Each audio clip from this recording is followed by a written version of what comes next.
تیزی کے ساتھ پاکستان بیورو آف اسٹیٹسٹکس کام کر رہا ہے نادرا کے ساتھ مل کر. یہ پہلی بار ڈیجیٹل سینسس ہونے جا رہا ہے جس کے لیے اربوں روپے سے جو ٹیبلٹس ہیں وہ بھی منگائے گئے ہیں جس سے کہ فیلڈ میں تقریباً 1.25 لاکھ کے قریب افراد کی تربیت بھی مکمل ہو چکی ہے اور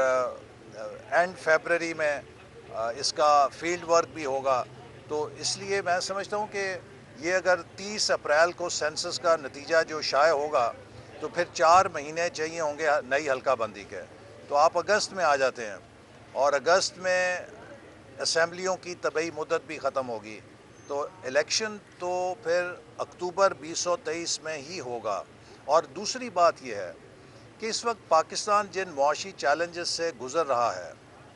پاکستان جن معاشی مسائل کا سامنا کر رہا ہے، کیا ہمارے پاس یہ موقع ہے کہ ہم 6 مہینے کے لیے ملک کو بے یقینی میں پھینک دیں؟ الیکشن مہم ہوگی، اس دوران نگران حکومت ہوگی، وہ کوئی پالیسی فیصلہ نہیں کر سکے گی. پھر اس کے بعد الیکشن کا کیسا نتیجہ نکلے گا، اس کے بعد کیا ایک کوئی مستقل حکومت بن سکے گی یا حکومت سازی میں کتنا وقت لگے گا. جو اس وقت معاشی اور مالی ہمارے معاملات ہیں اور جو دنیا کی اس وقت آپ دیکھ لیجئے کہ نیوزی لینڈ کے وزیر اعظم نے استعفیٰ دے دیا، فرانس کے اندر سٹرائکس ہو رہی ہیں، برطانیہ میں سٹرائکس ہو رہی ہیں، ترقی یافتہ ممالک، ترقی پذیر ممالک سب شدید عالمی معاشی بحران کے نرغے میں ہیں. تو ان حالات میں پاکستان کو سٹیبلٹی کی ضرورت ہے. اور جنیوا کانفرنس کے بعد جب دنیا نے $10.9 ارب کے پلیجز کیے، ایک پازیٹیو سینٹیمنٹ پیدا ہوا. خان صاحب نے اس کو سیبوٹاج کرنے کے لیے پنجاب اور خیبر پختونخوا کے حکومتوں کو ختم کر کے ملک میں ایک ڈی سٹیبلائزیشن پیدا کر دی اور اب وہ قومی اسمبلی میں آ کے قومی اسمبلی کو ڈی سٹیبلائز کرنا چاہتے تھے. تو اس لیے میں سمجھتا ہوں کہ یہ جو نیگیٹو پالیٹکس ہے ہمیں اسے ترک کرنا چاہیے. اس وقت ملک کی تمام قیادت کو ملک کے معاشی چیلنجز کا سمجھداری سے مقابلہ کرنے کے لیے مل بیٹھ کر نیشنل چارٹر آف اکانومی بنانے کی ضرورت ہے. اگلے 8 مہینے 10 مہینے ہمیں IMF سے بھی معاہدہ کرنا ہے، ملک کی معیشت کو بھی بحال کرنا ہے. تو پاکستان کو اس وقت سیاسی ایڈونچر کی ضرورت نہیں ہے، پاکستان کو اس وقت معاشی استحکام کی ضرورت ہے. یہ جو آج لیب کا آپ نے افتتاح کیا ہے، اس حوالے سے کچھ بتائیے، اس کے ملک کی ترقی پر کیا اثرات ہوئے؟ اقبال صاحب، سعودی عرب نے جتنی بھی امداد تھی وہ مشروط کر دی ہے پرفارمنس سے. پاکستان اس وقت بہت مشکل ترین کنڈیشن میں، آپ کی کابینہ اتنی بڑی کابینہ کارکردگی، آپ کو پتہ ہے انٹرنیشنلی پاکستان بہت آئسولیٹ ہو گیا ہے اور آپ کو ساری سچویشنز پتہ ہے، لیکن ابھی تک اب کیا اسٹریٹجی ہوگی؟ کیونکہ عمران خان نے تو جو کرنا تھا وہ کر دیا. دیکھیے اس وقت آپ لوگ کچھ نہیں کر پا رہے، کام پاکستانی کے لیے. دیکھیے میری بات سنیے ذرا. آپ کو میں عرض کروں کہ اپریل 2022 میں جب ہم نے حکومت سنبھالی تو اس سے 10 روز قبل وزارت خزانہ یہ اعلان کر چکی تھی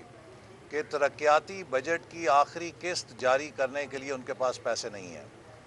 پاکستان کی تاریخ میں پہلی دفعہ ڈیولپمنٹ بجٹ کی لاسٹ کوارٹر کی ریلیز جو ہے وہ روک دی گئی کہ وزارت خزانہ کے پاس پیسے نہیں تھے، جس کا مطلب یہ ہے کہ 1 اپریل کو ہماری حکومت آنے سے 10-12 روز قبل خزانہ خالی تھا.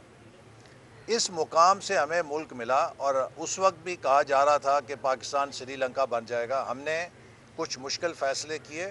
لیکن پاکستان کی معیشت کو دوبارہ سنبھالا اور IMF سے معاہدہ کیا. اب بھی ہمیں مشکلات کا سامنا ہے اور جو بھی ملک کے مفاد میں فیصلے کرنے ہوں گے ہم کریں گے. پاکستان نہ ڈیفالٹ کرے گا، نہ پاکستان کو ڈیفالٹ کرنے دیں گے. یہ دشمن پاکستان کے بھی پروپیگنڈا نہیں کر رہے، لیکن ہمارے ملک کے اندر سے ایک جماعت ہے، ایک لابی ہے جو مسلسل پاکستان کے خلاف ایک نیگیٹو پروپیگنڈا کر رہی ہے اور بین الاقوامی سرمایہ کاروں کو بھگانا چاہتی ہے، دنیا کو پاکستان سے پیچھے کرنا چاہتی ہے. ہمیں ذمہ داری کا مظاہرہ کرنا چاہیے. ریاست اور ملک سیاست سے بڑے ہوتے ہیں اور اس لیے ہمیں سب کو اپنی سیاست کو ملک کو مضبوط کرنے کے لیے کرنا چاہیے، بجائے یہ کہ اپنی انا، اپنی ایگو، اپنی خود غرضی، اس کی سزا ہم ملک کو دیں. اچھا اقبال صاحب یہ بتائیے گا کہ کچھ ایسی خبریں آ رہی ہیں کہ حال ہی میں مریم نواز صاحبہ کو چیف آرگنائزر پارٹی کو مقرر کیا اور نائب صدر جو ہے انہیں بنایا گیا ہے، تو کچھ ایسی خبریں آ رہی ہیں کہ آپ نے بھی اس پر اعتراض اٹھایا، سعد رفیق نے بھی اس پر اعتراض اٹھایا کہ جنرل باڈی بلایا جائے، الیکشن ہونا چاہیے، اس حوالے سے کیا کہتے ہیں؟ دیکھیے ابھی تک ایسا کوئی اعتراض میرے علم میں تو نہیں آیا ہے، اور محترمہ مریم نواز صاحبہ نے پارٹی کو متحرک کرنے میں ایک بہت اہم کردار ادا کیا ہے، اور جب عمران خان صاحب کی حکومت کا سورج سوا نیزے کے اوپر تھا تو وہ میدان میں نکلیں اور انہوں نے بہت جرأت اور بہادری کے ساتھ اس کالی رات کا مقابلہ کیا اور جیل اور قید کی صعوبتوں کو بھی برداشت کیا، تو ان کے پاس وہ ایک پارٹی کا اثاثہ ہیں، ان کو ایک فالوئنگ ملتی ہے، اور پارٹی کا یہ فرض ہے کہ جو اس کے ایسٹس ہیں ان کا فائدہ اٹھائے، تو she is an asset for the party, and party must use her popularity and her appeal with the youth کہ اس کو ہم اپنے پارٹی کے لیے استعمال کریں۔ نواز شریف ہمارے قائد ہیں، اور یہ بھی میں آپ کو کہہ دوں کہ آج پاکستان کے ہر ذی شعور بندے کو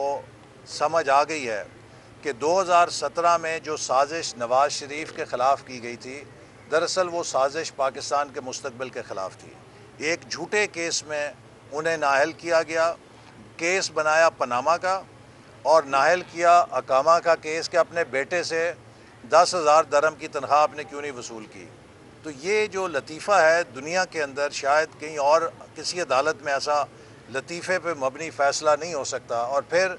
جس طرح کی سازش کی گئی کہ ایک سپریم کورٹ کے جج سے نگرانی کرائی گئی کہ ماتحت عدالتوں سے کیسے فیصلے حاصل کیے جائیں گے ان کی نااہلی کے، تو یہ باتیں اب سب قوم کے سامنے آ چکی ہیں، اور انشاءاللہ تعالی ہمیں یقین ہے کہ اس ناانصافی کا بھی ازالہ ہوگا، نواز شریف صاحب واپس آئیں گے اور وہ پارٹی کو اگلے الیکشن میں لیڈ کریں گے۔ سر یہ بتائیے گا حالیہ جو بلدیاتی انتخابات ہوئے ہیں اس میں نون لیگ کی ناکامی کے بارے میں کیا کہیں گے، کیونکہ بہت ہی کم نشستیں حاصل کی، اس کی کیا وجہ ہے؟ اس کا جواب تو شاہ محمد شاہ صاحب دے سکتے ہیں، لیکن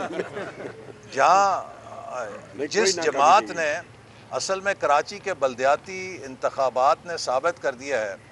کہ اس کولیشن گورنمنٹ نے جب ریاست بچانے کی بات کی تھی تو وہ صرف ریاست بچانے کی بات نہیں تھی، وہ سیاست بچانے کی بھی بات تھی، چونکہ آج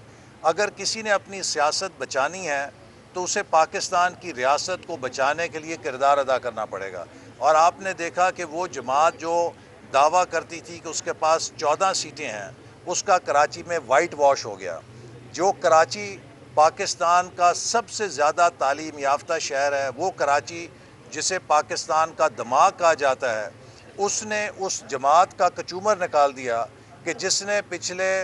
4 سالوں میں ملک کی معیشت کا کچومر نکالا تھا۔ تو یہ اس بات کا ثبوت ہے کہ عوام حقائق جانتے ہیں، اور عوام یہ دیکھ رہے ہیں کہ اس وقت ملک کو کون بچا رہا ہے اور ملک کو کون ڈی سٹیبلائز کر رہا ہے۔ لہٰذا کراچی کے الیکشن نے ہمیں بڑا حوصلہ دیا ہے کہ اگلا الیکشن جو پنجاب میں ہوگا یا خیبر پختونخوا میں ہوگا، جیسے کراچی کے عوام نے جھوٹ کی سیاست کو مسترد کیا ہے، انشاءاللہ پنجاب اور خیبر پختونخوا کے عوام بھی اس سیاست کو مسترد کریں گے۔ بہت شکریہ۔ خالد ہے صاحب آپ کو لائن سے